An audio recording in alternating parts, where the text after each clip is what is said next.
제목으로 말씀을 선포하려고 합니다. 오늘 말씀 속에서 사도 바울은 이 하나님하고 우리의 사이의 이 관계를 화목이라는 단어로 설명하고 있습니다. 그러니까 우리는 속죄라고 많이 하죠. 내 죄를 속함을 받았다. 내 죄가 다 씻어졌다. 이런 속죄라는 개념보다 더 크게 화목이라는 그 단어를 가지고 사도 바울은 하나님과 우리의 관계를 더 폭넓게 그리고 더 깊게 설명하고 있습니다. 우리는 이 죄로 말미암아 하나님과 우리의 관계가 깨져버렸죠. 원수가 되었습니다. 그러나 하나님께서는 이 예수 그리스도를 통하여서 우리를 먼저 찾아오시고 먼저 우리의 죄를 용서하여 주시고 또 그 죄로 말미암아 깨어져 버린 이 원수의 관계를 회복해 주셨습니다. 그래서 우리는 새로운 하나님과의 관계 속에서 이제 살아가게 하셨습니다. 이것이 바울이 말하는 화목이라는 개념입니다.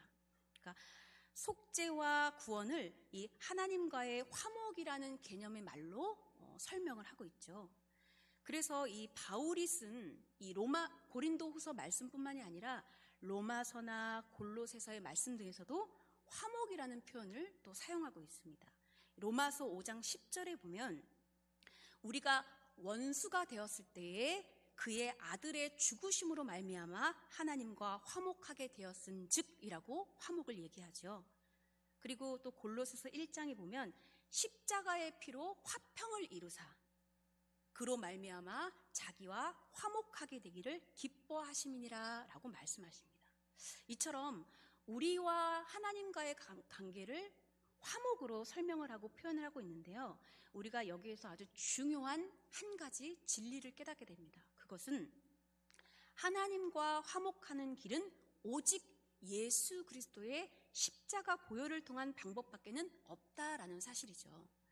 이 바울이 하나님과 화목하라, 예수 그리스도의 피로 하나님과 화목하게 되기를 기뻐하느라 라는 이 화목이라는 말 앞에는 반드시 그의 아들의 죽으심, 그의 육체의 죽음으로 또는 우리 주 예수 그리스도 십자가 피라는 표현이 반드시 이 화목이라는 말 앞에 선행되어서 나오고 있다라는 것입니다. 그래서 하나님께서는 유일한 화목의 길을 열어주셨으니 바로 우리 주 예수 그리스도의 십자가를 통한 그 유일한 길을 통해서 우리와 화목하게 되셨다라고 사도 바울은 설명하고 있죠. 그런데 우리가 이 예수 그리스도를 통한 하나님과의 유일한 화목의 길을 더 깊이 깨닫기 위해서는 반드시 죄에 대한 개념을 먼저 깨달아야 됩니다. 우리가 성숙한 믿음의 삶을 살기 위해서는 죄의 문제를 알지 않으면 안 된다라는 것이죠. 죄를 알아야 죄로 인해서 이 땅에 성육신하신 그 예수 그리스도의 십자가를 더 깊이 묵상할 수 있고 그리고 그로 인해서 죽었다가 살아나신 그 부활의 그 기쁨을 함께 누릴 수 있다라는 것입니다. 제가 죄에 대한 얘기를 하면 한 가지 일화가 있습니다. 제가 교육전도사 시절에 교육전도사로 사역할 때 저희 부서의 이제 교회학교 선생님이 저한테 어느 날 이렇게 말씀하셨어요.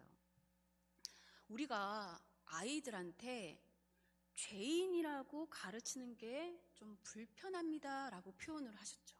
굉장히 놀랐죠. 그런 얘기는 우리가 성도들이 그런 얘기를 안 하는데 아이들한테 우리가 죄인이다, 우리가 회개해야 된다라는 것을 가르치는 게 불편하다고 말씀하시더라고요. 물론 이제 그분은 우리가 죄인이 아니다라는 것을 말하는 것이 아니라 아니 그것도 한두 번이지. 한 번 그래 우리는 죄인이다 그러니 회개해야 된다 하는데 이거를 매주 아이들한테 우리는 죄인이다 우리는 회개해야 된다 이거를 말하려니까 굉장히 불편하다라는 거예요. 그럼 뭐 우리가 하나님 앞에 잘한 건 없지만 뭐 그렇게 잘못했다고 맨날 아이들한테 하나님 잘못했습니다 잘못했습니다 맨날 그렇게 회개하고 죄에 대해서 얘기하니까 굉장히 심적으로 불편한 거예요. 그래서 죄 얘기는 연초에 그냥 한두 번 하고 이제 십자가 얘기라든지 부활 얘기라든지 다른 성경 속의 어떤 인물들에 대해서 얘기를 하는 거죠. 제가 그 얘기 듣고 이제 굉장히 놀랐겠죠. 교육 전도사인데 아마 여기 계신 분들도 굉장히 놀라셨을 겁니다. 그래서 그분한테 딱히 뭐 어떻게 말할 수는 없고, 저도 집사님 그래도 우리가 죄인이지 않습니까? 우리가 죄인인데 예수 그리스도로 말미암아 죄가 없다함을, 죄가 씻겨짐을 받았으니까 예수님을 설명하려면 우리가 죄인이라는 것을 설명해야 되지 않겠습니까? 이제 라는 정도만 저도 이제 얘기를 했습니다.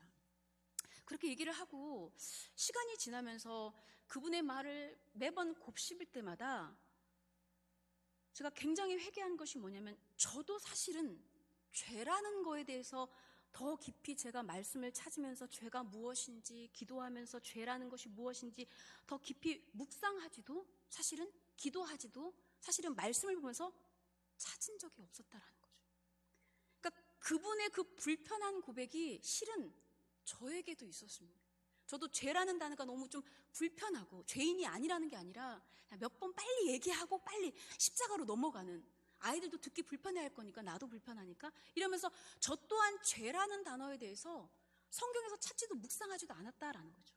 사실은 그분의 고백이 저의 고백이고 사실은 우리의 고백이었다라는 것을 이제 깨닫게 되었습니다.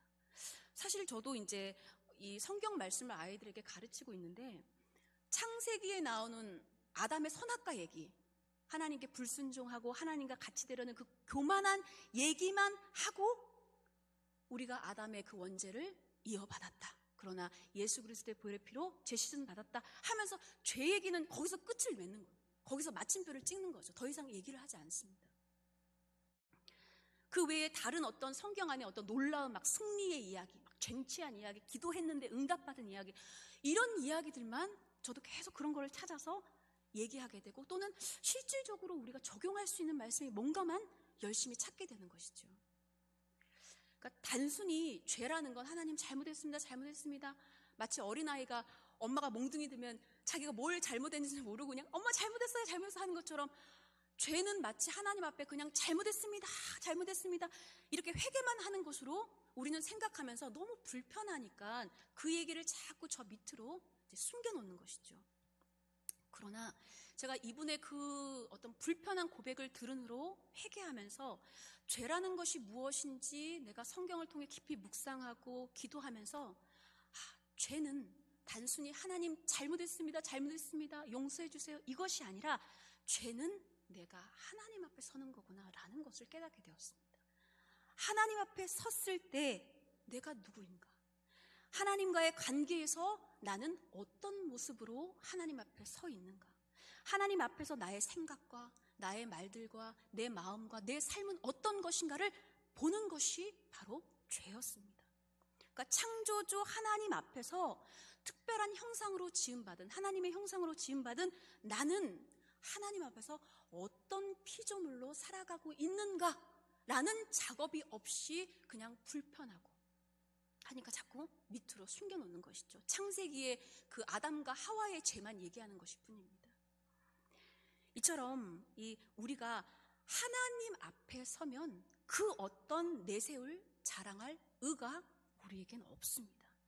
완전하신 하나님 앞에 그 하나님을 떠나서 내가 주인이 돼서 내가 이끄는 그런 불완전한 삶만 있을 뿐이죠.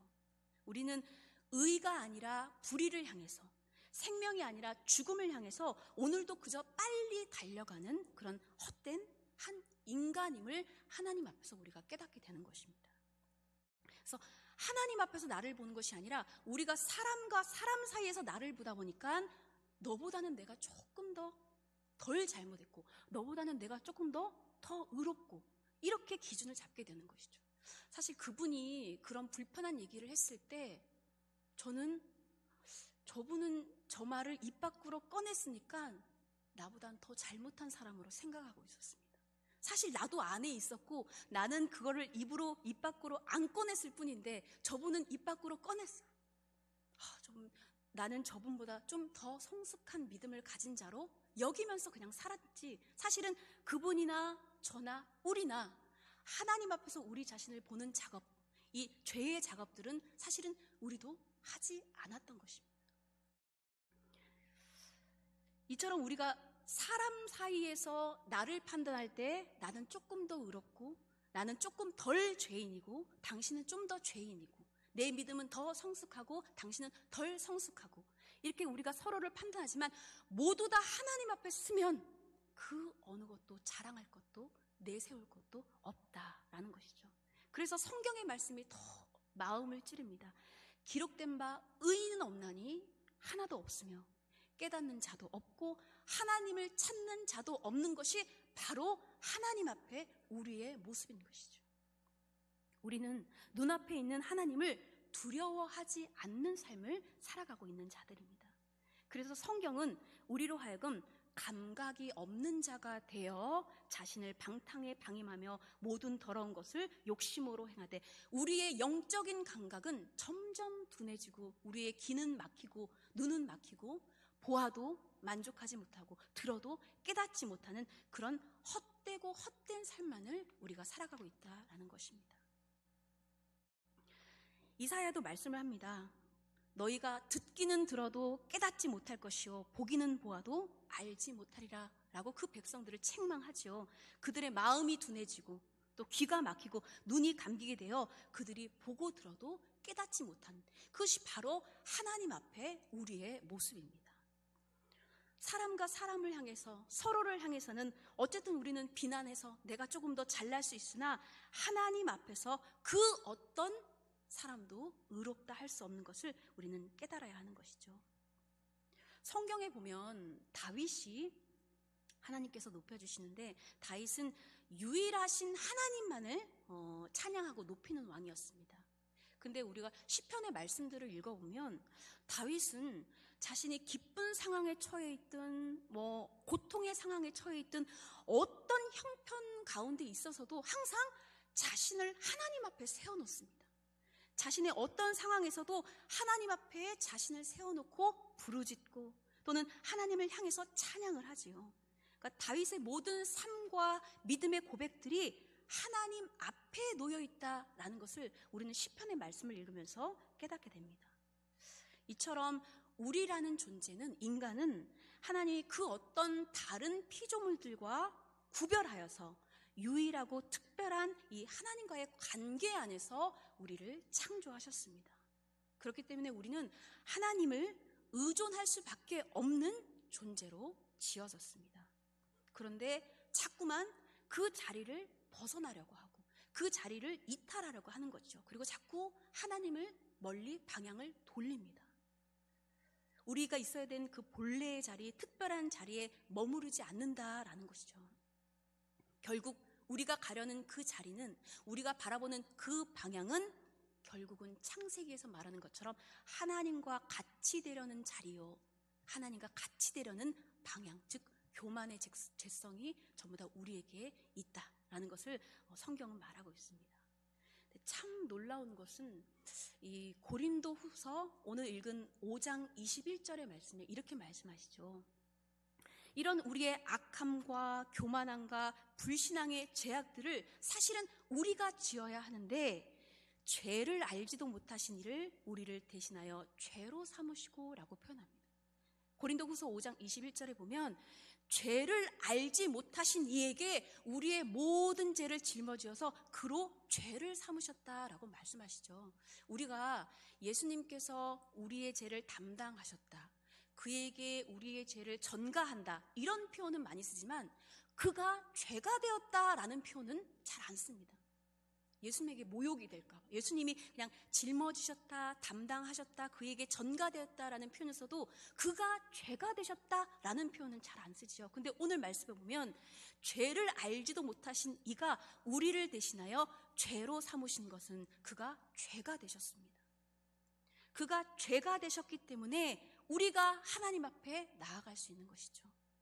하나의 의도 없는 우리가 죄가 되신 예수 그리스도로 말미암아 거룩하고 흠없고 책망할 것이 없는 자로 하나님 앞에 설 수 있었다라는 것을 성경은 분명하게 말씀하고 있습니다. 그래서 우리가 이 하나님 앞에 우리가 섰을 때 우리 안에 이 죄된 속성을 잘 알고 이해하고 깨닫고 성령의 조명으로 조명을 해야 이 죄 때문에 죄가 되어서 죽으신 그 십자가를 더 깊이 이해할 수 있다라는 거죠. 십자가를 이해하기 위해서 십자가만 파는 것이 아니라 죄를 알아야 십자가의 은혜를 더 이해할 수 있습니다. 그리고 십자가의 은혜를 알아야 죽었다 살아나신 그 부활의 기쁨에 더 동참할 수 있다라는 것이죠.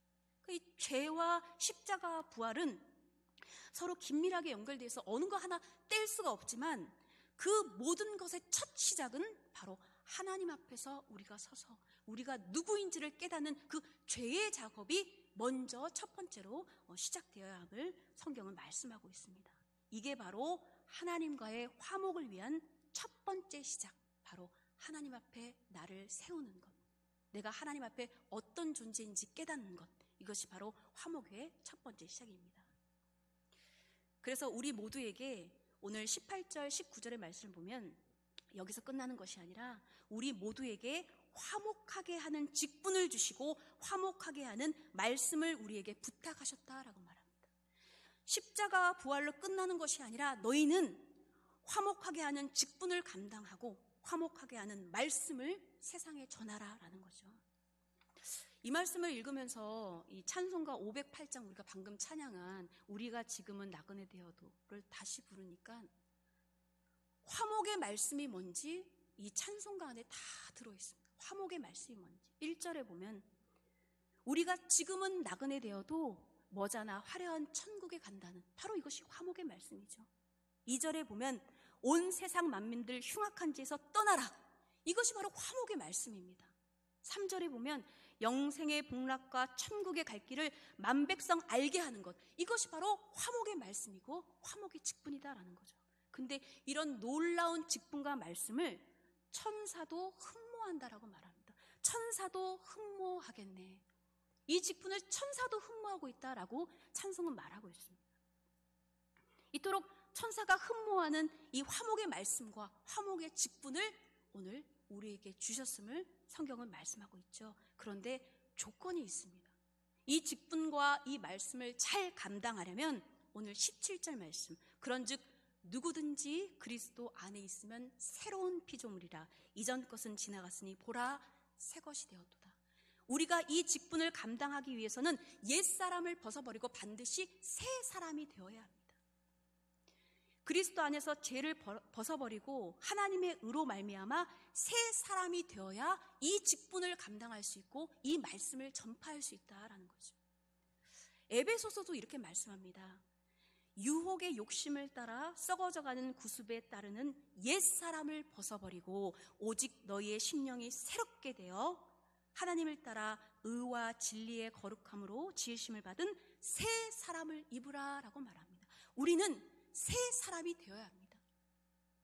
이 죄와 사망의 법에 얽매인 옛사람이 아니라 생명과 성령의 법이 이끄는 새 사람이 되어야 한다.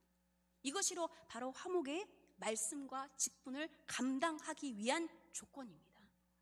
그래서 날마다 하나님 앞에 서서 우리의 죄를, 또 날마다 십자가 앞에 서서 우리의 죄를 사하고 죽을수록 구원의 은혜, 십자가의 은혜가 더 커진다라는 거죠. 이 십자가 은혜가 더 커질수록 부활의 기쁨도 더 풍성해진다라고 성경은 말씀하고 있습니다. 마지막으로 사도 바울의 고백으로 말씀을 마치려고 합니다. 사도 바울은 이렇게 말하죠. 그리스도 안에서 나는 날마다 죽노라. 나는 날마다 죽노라 라고 고백합니다. 그는 왜 날마다 죽습니까? 영원히 살기 위해서 죽습니다. 거듭난 새 사람이 되어서 이 화목의 직분과 말씀을 잘 감당하기 위해서 나는 날마다 그리스도 예수 안에서 죽노라 라고 고백을 하죠. 사도 바울은 날마다 하나님 앞에 자신을 세우고 그 앞에서 자신의 약함을 꺼내고 자신의 죄성을 비추고 모든 것을 십자가에 못 박으면서 날마다 그리스도 안에서 죽고 있습니다. 영원히 살기 위해서. 우리 이제 고난주간이 시작이 되는데요. 이 한 주 동안 하나님 앞에 서셔서 하나님을 향해 서셔서 돌이켜 나를 바라보고 회개하고 우리가 이 우리를 위하여 죄가 되셔서 십자가에 돌아가신 그 예수 그리스도의 보혈의 피로 새 사람으로 거듭나 여기 계신 모든 분들이 화목의 말씀을 잘 감당하고 화목의 직분을 잘 감당하기를 주님의 이름으로 소망합니다. 아멘. 우리를 위하여 죄가 되신 예수님, 예수를 통하여 화목의 길을 열어주신 하나님 감사합니다. 하나님 앞에 설 때에 성령의 조명하심으로 나의 죄성을 밝히 보게 하시고 십자가로 또 보혈의 피로 사하여 주시옵소서. 새 사람으로 거듭나길 원합니다. 살아계신 예수 그리스도의 이름으로 기도드립니다. 아멘.